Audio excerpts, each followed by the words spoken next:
मुख्य पाहिजे काय भाव. पण काय करताना नुसता भाव शब्द आला म्हणून तिथं प्रमाण लागतं असं होत नाही बरं. मागचं पुढचं तपासायचं असतं त्याचं. हा मुख्य काय पाहिजे त्याच्याबद्दलचे आता तुम्हाला 7-8 प्रमाण सांगतो म्हणजे ध्यानात राहील तुमच्या. एक नाही सांगत आता. देवाकारणे भाव तस्मात द्यावे नलगे फार असे वित्त झाले एकचित्त तरी बहुत एवढ्यासाठी नका करू वाता हातगा देवा कारणे. पुन्हा करता देवा कारणे भाव तस्मात काही नलगे एक भावची कारण गिरधर लालतो भाव का आलं. भाव बळे भाव बळे एरवी भाव नसेल तर केलेली भक्ती सुद्धा फलद्रूप होत. भाव्यवीन भक्ती भक्तिवीन मुक्ती बळेवीन शक्ती बोलू नये बोलू नये. भाव नसेल तर केलेली भक्ती सुद्धा फलद्रूप होत नाही. म्हणजे भगवत प्राप्ती करता मुख्य अंतकरणामध्ये काय पाहिजे भाव. ऐका अंतकरणामध्ये जर भाव नसेल तुम्ही केलेली क्रिया केलेली साधना फलद्रूप होईल सांगता येत नाही. आणि बऱ्याच वेळेला असं घडतं कधी तरी. परमार्थामध्ये साधना करताना सगळे साधना केलेली दिसतात पण सगळ्याच्या अंतकरणात तसा भाव असेल असं. क्रिया सर्वांची सारखी अंतकरणातला भाव सर्वांचा सारखा नाही. बघा आता माऊलीच्या सोहळ्यामध्ये 3.5-4 लाख लोक चालतात. कोणाच्या सोहळ्यात तुकोबऱ्याबरोबर आता 2.5 ते 3 लाख चालायला लागले बरोबर. निवृत्तीनाथाबरोबर आता 1-1.5 लाख चालायला लागले. नाथ महाराजाबरोबरही लाखो लोक चालू लागले.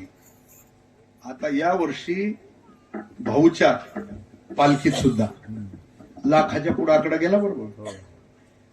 सद्गुरू वामन भाऊच्या पालखी बरोबर सुद्धा आणखी छोट्या मोठ्या अशा वाढू लागले ना संतांच्या पालख्या. आता एवढे वारकरी मला वाटतं या वर्षी 28 लाखाचा आकडा झाला सरासरी. किती लाखाचा बरोबर. आता हे सगळे ज्या वेळेला पायी चालतात आता 28 लाखचे 28 नाही पण किमान 10-20 लाख वारकरी तरी सगळ्या दिशेने चालत येतात ना. आता सोहळ्यात लाखो वारकरी दिसतात त्याच्यात खिशे कापणारे किती असतात हजारो असतात पण त्यांनी तेवढा 17-18 दिवस लावलेला असतो. हा लोक त्यांनाही म्हणतात माऊली चला माऊली हो माऊली चहा घ्या ना माऊली नाश्ता करा कुणाला. हा पण आता तो तेवढ्या पुरता शिरलाय ना त्याच्या काय अंतकरणात वारकऱ्याचा भाव आहे का. हा पालखी कुठं थांबली आरती झाली का नाही तोपर्यंत खाली बसावा का नाही. कोणाच्या दिंडीत चांगलं भजन आहे तिथं ऐकायला जावं हे त्याच्या अंतकरणात आहे का. त्याच्या अंतकरणात एकच भाव आहे गर्दी कुठं होती बरोबर. आता त्याची क्रिया वारकऱ्याची का भाव वारकऱ्याचा आहे. क्रिया वारकऱ्याची भाव वारकऱ्याचा. बघा पुण्यात जर पालखी थांबली तर त्याला सुद्धा लोक गाडीत घालून घरी नेतात. कुणाला त्याचे पाय धुतात त्याची पूजा करतात मिष्टान्नाचं भोजन देतात 1000-500 रुपये त्याला दक्षिणा देतात आणि पुन्हा रिक्षा टॅक्सी काहीतरी करून पालखी तळाव आणून सोडतात. अर्थात जे सेवा करतात ते ज्ञानोबाराय म्हणून केलेली आहे त्यांना माऊली तेच फल देतील याची शंका नाही. पण हे आवलत खिशे कापायसाठी त्याच्या शिरली याला कोणतं फल भेटल. त्याची क्रिया वारकऱ्याची का भाव वारकऱ्याचा आहे. क्रिया वारकऱ्याची आणि परमार्थात क्रियेला महत्व नाही. तुमचा भाव कसा आहे. नाही तर तुकोबराने अनेक दृष्टांत दिले. सासूसाठी रडे सून भावांतरीचा भिन्न महाराज म्हटले. आता मला सांगा सासू गेल्यानंतर तुमच्या भागात सुनबाई रडती का नाही. रडतात का नाही रडते. आणि मुलगी रडते आणि सुनबाई सुद्धा. आता मुलगी का रडते या त्रिभुवनामध्ये आईचं प्रेम करणारं कुणी राहिलं अनेक प्रकारच्या तिला लहानपणापासूनच्या मुलीला आठवण येतात. आक्रोश करून ती मुलगी रडते. बरोबर. तशी सुनबाई सुद्धा रडते. पण काय म्हणून? जायला उशीर केला म्हणून. म्हातारीने म्हणून रडत असं. कुणी आपल्या मालकाला बरं वाटावा, उद्या त्याचं 10व-13व झाल्यावर म्हणू नये त्यांनी माझ्या सोन्यासारखी आई गेली पण हिच्या, म्हणजे त्यांनी उद्या ढुसफूस करायला नको. किंवा शेजारीने पाजारीने उद्या म्हणू नये दोडाची एवढी सासू गेली पण, म्हणजे आपल्यावर जन अपवादही नको म्हणून. बघता काय सामील व्हा म्हणून त्या मेळ्या पुसून फक्त आपली एवढंच करीत असते. तिच्या अंतकरणात मुलीचा जो भाव आहे तो तिच्या, कारण महाराजांचं प्रमाण आहे ना, सासू साठी रडे सून भाव अंतरीचा, क्रिया दोघीची रडण्याची सारखी, दोघीच्या अंतकरणातला भाव सारखा. त्यापेक्षा महाराज म्हटले एक डोळे झाकून करती तप, एक डोळे झाकून घेती झोप, दोन्ही दिसती. दोन फकड महात्मे दोघाच्या लंगुट्यासारख्या आहेत. दाढी जटा पर्णकुट्या. हा, रोज सकाळी उठले नेमाप्रमाणे गंगेवर स्नानाला गेले. स्नान करून पुढे जो महात्मा चाललाय तो नित्यनेम करीत चाललाय. आणि माग जे चलत होतं ते दिसत त्या झाडाचं फळ घेतय की खातय. गंगेपासून पर्णकुटी पर्यंत उचल गच्च भरलं ते. लंगोट्या वाळू घातल्यानं आपापल्या पर्णकुटीच्या समोर आसन लावलं चिंतना करता. आता त्याचं सकाळचं पासून फळ खाऊन पोट गच्च भरलंय. सकाळचं कवळं ऊन लागतंय. मांडी घातली, डोळे झाकल्याबरोबर लगेच लागली ना, गच भरलेला असल्यावर लागती काय. आता तेही डोळं झाकून आणि तेही डोळं झाकून. आता दुसरा जो महात्मा आहे तो समाधी अवस्थेमध्ये चिंतनामध्ये मग्न आहे. लोक जाणारे येणारे दोघाला म्हणतात काय महात्मे, काय चिंतन चाललंय, काय समाधी अवस्था आहे. दोघाकडे पाहून काय एकट्याकडे, कारण दोघं दिसायला सारखे, डोळं झाकलेले आहेत, आसन लावलंय. पण महाराज म्हटले ते वरून दोघं सारखे आहेत, आतून सारखे नाही. एक डोळे झाकून करीती तप, एक डोळे झाकून घेती झोप, दोन्ही दिसती. क्रिया सारखी, भाव सारखा. त्याच्यापेक्षा महाराज पुढे जाऊन बोलले एका भजन भोगासाठी, एका देवा सवे गाठी. एकाचं भजन चाललंय ते भोगा करता आणि एकाचं भजन चाललंय ते भगवत प्राप्ती करता. भजन दोघं तोंडानेच म्हणतात ना, दोघंही तोंडानेच म्हणतात ना. भजन म्हणण्याची क्रिया सारखी, भाव सारखा आणि परमार्थात मुख्य पाहिजे तो. याच्यापेक्षा सांगतो ज्यांच्याकडे शुद्ध भाव आहे, प्रेम आहे, भगवान त्याचं काही स्वीकारतो. पण ज्याच्याकडे शुद्ध भाव नाही, प्रेम नाही, त्यांनी 56 प्रकारचे भोग जरी देवासमोर ठेवले, भगवान त्याच्याकडे पाहतही. हा नेम आहे. मला सांगा, शबरीची उष्टी बोरं खाल्ली, रामप्रभू उपाशी होता. शबरीचे उष्टे बोरं महत्वाचे नाही, बोराच्या मागचा. सुदामाचे पोहे महत्वाचे नाही, पोह्याच्या मागचा. विदुराच्या कन्या महत्वाच्या नाही, कन्याच्या मागचा. बघा, मला सांगा, शबरीची बोरं खाल्ली कोण्या अवतारात, आणि सुदामाचे पोहे. आता 2 अवतारामध्ये 2 भक्ताचं प्रेम भावामुळे जे स्वीकारलं त्याचं वर्णन करताना एका चरणात केलं. शबरी के बेर सुदामजी के चावल, रुचि रुचि भोगल गावे.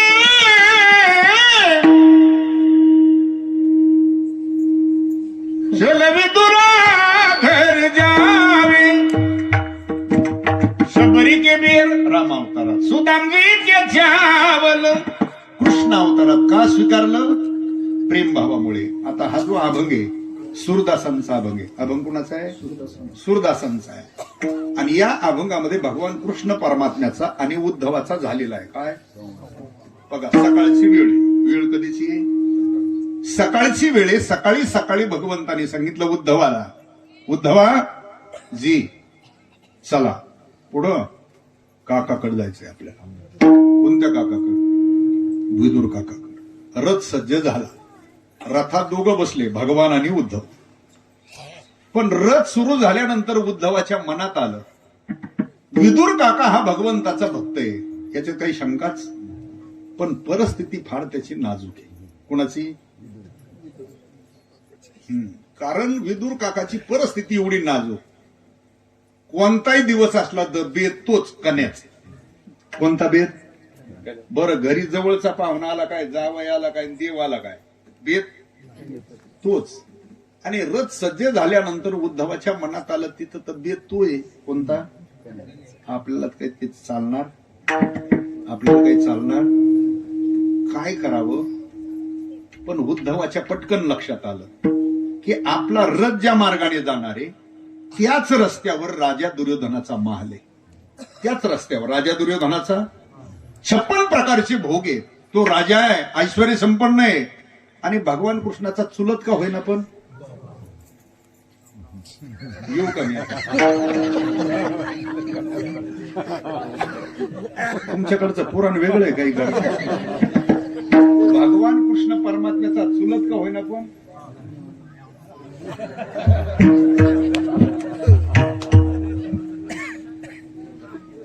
चुलत का होईना पण तो मेहुणा आहे. कोण आहे तो?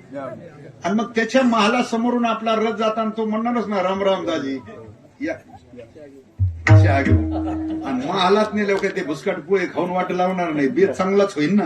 मग आपण तिथंच आपलं उरकून घेऊ. कुणाच्या डोक्यात विचारे हा, आपण तिथंच आपलं उरकून घेऊ. पुढे गेल्यानंतर तो भगवान, तो विदुरंत्या, हा, हे डोक्यात विचार चालू आहे. कुणाच्या?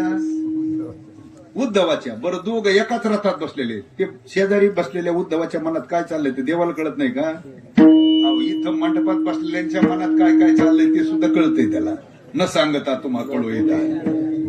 मग उद्धवाच्या मनात चाललेला हा विचार भगवंतानी जाणला आणि त्यावेळेला भगवान म्हटले, उद्धवजी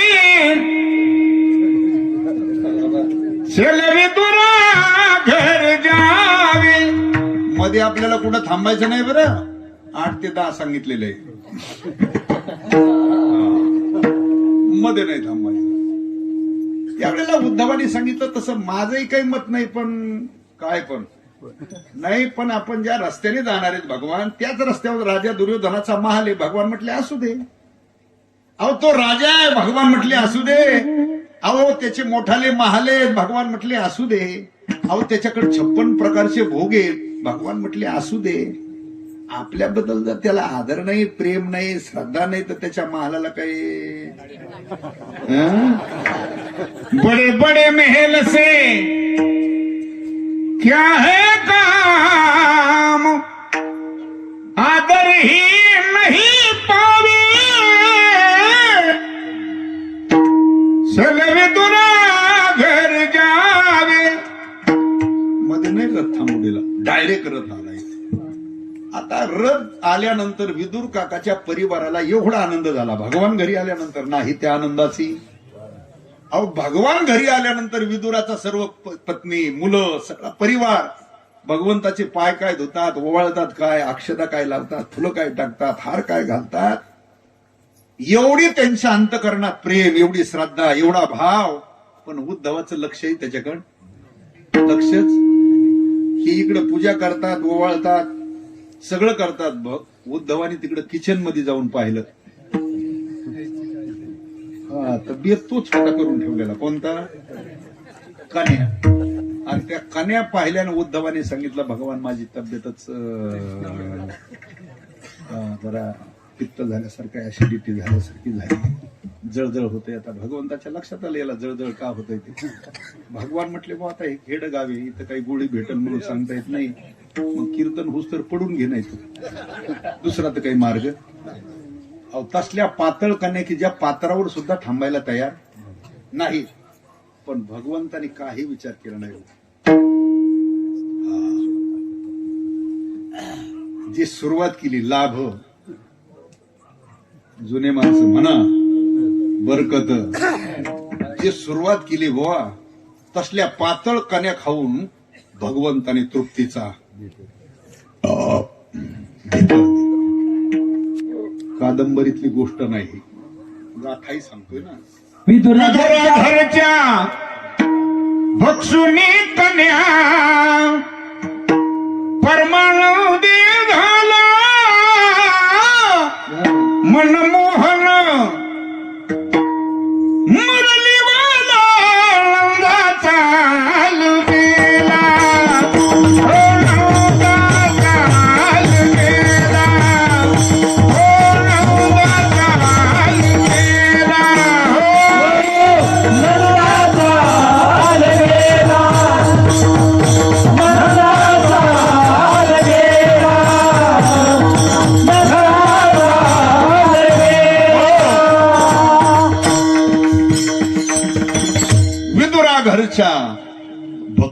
कन्या. असल्या कन्या खाऊन तृप्तीचा ढेकर दिला. कन्या महत्वाच्या नव्हत्या बोसाहेब, कन्याच्या मागचा मंत्र. कबीर महाराजाचं असं एक वाक्य बघा, दुर्योधनाकडे एवढे भोग होते, त्याचा काय केला देवानी, आणि येऊन खाल्लं काय. मी म्हणतो इथालचं जेवण टाळलं बुवा, पण पुढे बेत तरी त्याच्यापेक्षा जरा चढाचा असावा ना. पण इथं महाराज वर्णन करताना म्हणतात, दुर्योधन का मेवा त्यागी. कशाचा त्याग केला, मेव्याचा. दुर्योधन का मेवा त्यागी, साग विदुरधर खाई, झूठे फल शबरी के खाई, बहुविधी प्रेम बढाई. याचा अर्थ भगवान ज्यांच्याकडे शुद्ध प्रेम आहे, भाव आहे, त्यांचं काही स्वीकारतो. पण ज्यांच्याकडे शुद्ध प्रेम नाही, भाव नाही, त्यांनी 56 प्रकारचे भोग ठेवले. भगवान त्याच्याकडे पाहत सुद्धा. त्याच्यापेक्षा सांगू, ज्या भक्ताकडे शुद्ध भाव आहे, जनाबाईच्या शिव्या स्वीकारतोय. हो, काय स्वीकारतो, स्वीकारल्या का नाही. विठ्या विठ्या मूळ माईच्या, कारट्या तुझ गेलं मढ, तुला पाहून काळ रड, तुझी रांड रंडकी झाली, अक्षयी चुडा सावित्री ल्याली, उभी राहून अंगणी शिव्या देती दासी. जनाबाईच्या शिव्याचा सुद्धा स्वीकार केलाय, कारण तिच्या शिव्या देण्यात सुद्धा प्रेमभाव होता. आपल्या भजनात आहे का नाही मला नाही सांगता येणार. भृगु ऋषीने लात मारली, पुढं अजूनही विष्णूची प्रतिमा मूर्ती पाहिली तर तिथं मारलेली, अजून उमटलंय काय. हृदयी श्रीवत्सलांचन, हृदयी श्रीवत्सलांचन, हृदयी श्रीवत्सलांचन, हृदयी श्रीवत्सलांचन, मिरवी भक्ताचे पूजन, मिरवी भक्ताचे पूजन, मिरवी भक्ताचे पूजन, नाही दयाचा चिन्ह, नाही दयाचा चिन्ह, नाही दयाचा चिन्ह, सुख धरिले लाटे, आईचा सुखेचा सागर, आईचा सुखेचा सागर, धरिले लाटे, सुख धरिले लाटे, आईचा सुखेचा सागर, नाही तयाचा शिन, सुख धरिले लाथेचे, अजून त्याचा सीन वाटला, धारण केलंय ते. नाही तयाचा सीन, सुख धरिले लाथेचे. त्यांच्या लात मारण्यात जो प्रेम भावे तो आपल्या पूजेत असेल सांगता येत नाही. मुख्य पाहिजे, मला इतकं सांगायचंय, भगवत प्राप्ती करता मुख्य पाहिजे तो. मग पहिला शब्द आहे भावे. चला गावे, गीत. महाराज म्हणतात तुला देव हवाय तर मग एक कर भावे. गावे, भाविकता अंतकरणाने तू काय गा, गीत गा.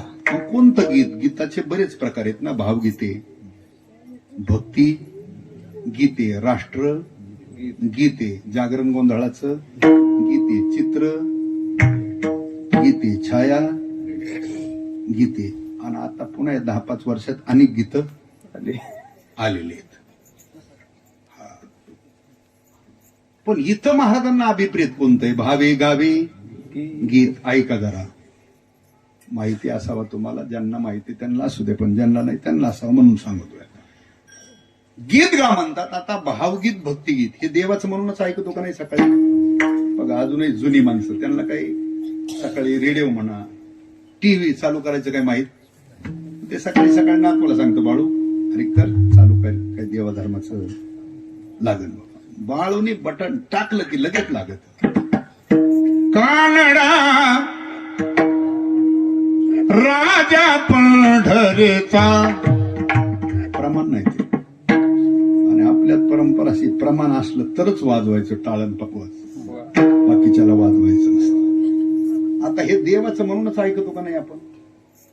काय कानडा राजा पंढरीचा वेदालाही नाही कळला तर पार याचा. हे देवाचं म्हणूनच ऐकतो गड्या हो, पण हे गाथ्यातलं नाही, हे माथ्यातलं गबाळ आहे. हा, हे कविकाराने रचलेलं हे संत वाङ्मय. अभंग वेगळा आणि गीत वेगळं. याला भावगीत म्हणतात, भक्तिगीत म्हणतात. संप्रदायामध्ये त्याला मान्यता नाही. किंवा ते दुसरं एक कोणतरी भावगीत रचलेले बघा. विठ्ठला तू येडा आता आपल्याला हे वाटतं गोरोबा काकाच असंच वाटतं ना, पण ते सुद्धा गाथ्यातलं नाही बरं, हे माथ्यातलंच आहे. आणि अभंग आणि कविकार याच्यात जमीन आसमानाचं अंतर आहे. कसं? आता ते कविकार भगवंताला कसला कुंभार म्हणते ते? हा, ही काय हाच फरक असतो. बरं, ते चालय कुणी गाजी मला नाव नाही सांगता येते, पण तशी वंगाळच आहे चाल ती. हा, विठ्ठला तो येडा कुंभार. विठ्ठला असलाय का देव? असलाय का विठ्ठला? त्याला म्हणा मूर्खा, तुकोबरायला विचार तो कसलाय. चतुरा तू शिरोमणी गुण लावण्याची ठाणी. चतुरा तू शिरोमणी गुण लावण्याची ठाणी. ए मुकुट सदामणी भटकती विठोबा, भटकती विठोबा. तू राम शिरोमणी गुण लावण्याची ठाणी. गुण लावण्याची तुकोबराय म्हटले भगवान हा सर्व चतुरांचा कोणे? सगळ्या चतुरांचा शिरोमणी. हे काय म्हणतंय? विठ्ठला तो येडा. मग हेच फरक आहे संत वाङ्मयात आणि कविकारात. म्हणून वारकरी परंपरेत हे मान्य नाही. काय काय मान्य नाही बघा, सांगतो. फडकरी परंपरेमध्ये हे भावगीत फिवगीत हे असलं म्हणीत, कसंच म्हणत नाही. ते टाळपाक वाजायला नाही, सरळ नाही, कसंच म्हणत नाही. आलं ध्यानात. शेपक प्रमाण जरी असलं, शेपक प्रमाण गाथ्यातले काही अभंग आहेत शेपक, ते प्रमाण जर आपल्याला लागत असलं विषयाला, तर ते ओवी म्हटल्यासारखं सरळ म्हणायचंय, टाळपाक वाजाव म्हणायचं. हा सुद्धा नेम आहे. आणि काही फडकरी परंपरेमध्ये तर फक्त 5 संतांचं प्रमाण स्वीकारतात. किती संतांचं? फक्त 5. कोणते? ज्ञानोबराय, नामदेव महाराज, नाथ महाराज, तुकोबराय आणि निळोबराय. या 5 संतांचं प्रमाण असेल तरच चाल लावून म्हणायचंय. बाकीच्या कोणाही संतात असलं तर सरळ म्हणायचंय. आणि महाराष्ट्र सोडून जर कोणा संत असेल तर त्याचं ते कसलं स्वीकारित? इतका जर बारकावा संप्रदायात आहे, म्हणजे एवढं जर घरानं आपलं ओरिजिनल आहे, तर मग गाणे म्हणलंच पाहिजे का? कविता म्हणल्याच पाहिजे का? मग कशासाठी म्हणायच्या? लोक नादवायसाठी का उद्धारासाठी म्हणायच्या? का इकडे ह्या भागात नाही म्हणत नाही ना. थोडी इकडे परंपरा बरी मग. नाही तर आता सध्या तेच चाललंय. मित्र गारवा वनवा मानका. कोणी पवाडा म्हणतंय, कोणी कविता म्हणतंय, कोणी गाणे म्हणतंय, आणि कुणी आता कशाचे बी म्हणायला लागले गाणे. पण समाज तो मूर्ख झाला ना. युट्यूबवर एखादी क्लिप ऐकायची, हा आपलं या म्हणतोय घ्या आपल्या म्हातारीच टायमाला तीच घ्या. अरे मूर्खा, तुझ्या म्हातारीने आयुष्यभर व्रत केलं, सोमवार केला, वारी केली, परमार्थ केला. त्या नालायकाला आणून म्हातारीचं पुण्य संपून जाईल. एखादा वारकरी आणून कीर्तन कर, प्रवचन कर, तिचा उद्धार होईल. त्याच्या भोसडीच्या हरिपाठ पाठ नाही. ते वारीला आलं तर एकच दिवस फक्त क्लिप काढलं आणि पुन्हा झक माराय माघारीच आलेलं आहे. ते काय वारीत 15 दिवस 18 दिवस राहिलेलं. आणि तसल्यांचं ऐकून ऐकणाराला कधीच उद्धार होणार नाही. त्याच्या नादाने ह्यांना नरकात जावं लागेल.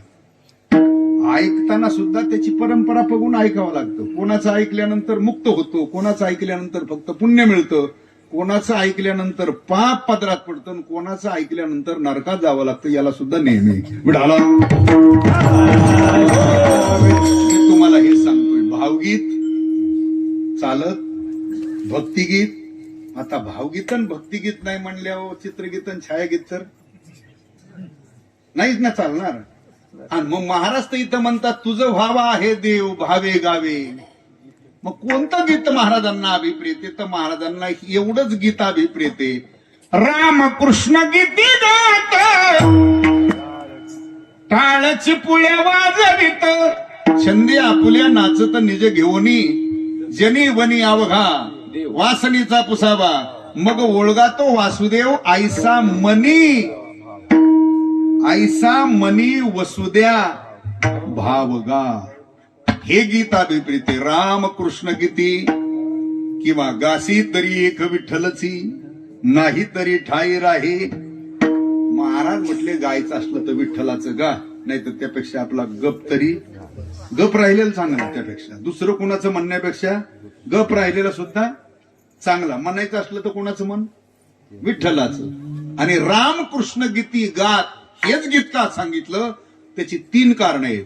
सर्वश्रेष्ठ जगातलं गीत कोणतं असेल तर रामकृष्ण हरी हेच गीत श्रेष्ठ आहे. मंत्र सुद्धा हजारो मंत्रात सर्वश्रेष्ठ मंत्र आहे हाच कोणता? रामकृष्ण हरी. आणि पुन्हा सांगतो 4 वेदाचे 4 महावाक्य आहेत. किती वाक्य आहेत? अहम ब्रह्मास्मी हे काय? अहम ब्रह्मास्मी काय? महावाक्य. तत्वमसी महावाक्य. ऐमात्मा महावाक्य. म्हणजे जसे 4 वेदाचे 4 महावाक्य आहेत तसं रामकृष्ण हरी हे महावाक्य सुद्धा आहे, नुसता मंत्र नाही. महावाक्य रामकृष्ण हरी, मंत्र रामकृष्ण हरी, गीत सुद्धा रामकृष्ण हरी. हेच गीत अभिप्रेत साधू संताला. आणि हेच गीत गा म्हणतात. तुला देव हवा असेल तर भावे गावे गीत रामकृष्ण गीते गात भावे गावे गीत. पण उत्तरार्धामध्ये महाराज म्हणतात कसं गायचं? तर शुद्ध करोनिया चित्त. वेळ आता 10 मिनिटं राहिले. किती राहिले? बरोबर चलू द्या. तसं नाही जमणार. हा उद्या ह्याच्यातले काठा नाही बसलेत. लांबी तिथे येते मग तसं उद्या गुरुजी नाही लांबणार. चला हा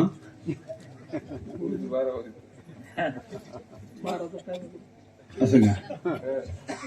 मला माहिती ना. गुरुजी झालं, पांडुरंग बाबा गुले झालं, ते उभं राहिलं त्यांचं काय, त्यांना ते जेवढं आहे तेवढं, त्यांच्या वेळ जेवढा आहे तेवढं अभंगाचं चिंतन सांगायचं तेवढं ते सांगणारच. चला. आणि काय असतं ते जुने, आम्ही ज्या वेळेला टाळकरी म्हणून राहत होतो, जुने सगळे 3-3 तास कीर्तन करतो. पण तेव्हा काही वाटत नव्हतं ना. आता हे कमी कमी कमी होत आल्यानंतर ते थोडं वाटतं आपलं पाटकुनी झालेलं बरंच भाऊ. आणि पहिलं 3 तास कीर्तन जरी वक्त्याने केलं तरी कोणाची बोलायची? हा. आणि टाळकरी चुळमुळ करीत नव्हते. म्हणजे पहिलं सांगतोय. आता ते थोडस आता 2 तासाच्या आत येऊ नये असं वाटायला लागलंय. पुन्हा शुद्ध करून या चित्त. तुला देव हवाय तर भावे गावे. पण कसं गायचं? तर महाराज म्हटले शुद्ध करून या. आता इथं शंका आहे कोणती? जाणकारासाठी, की महाराज तुम्ही म्हणता भावे गावे गीत, पण कसं शुद्ध करून या चित्त? आणि शास्त्र तर असं सांगतंय नामस्मरण करून नामस्मरण करून नामस्मरण करून नामस्मरण करून चित्त कसं होतं? शुद्ध होतं. नामस्मरण करून चित्ताची शुद्धता होते असं शास्त्र सांगते. आणि तुम्ही अगोदरच सांगता भावे गावे गीत, पण कसं? शुद्ध करून या. मग याचा संबंध कसा आहे? तर याचा संबंध असा आहे, याच अभंगातले जे पुढे 4 चरण आहेत ना, पुढे 4 चरण आहेत, त्या 4 चरणामध्ये ज्याला भगवत प्राप्ती करून घ्यायची, उद्धार करून घ्यायचा आहे, त्याच्याकरता सांगितलेली काही नियमावली. काय सांगितली? नियमावली. तुमच्या सोप्या भाषेत काही पथ्य सांगितलेले नाही का? जसं तुमच्या व्यवहारामध्ये आजारी पडलेला मनुष्य डॉक्टरकडे घेऊन जातो आपण त्याला,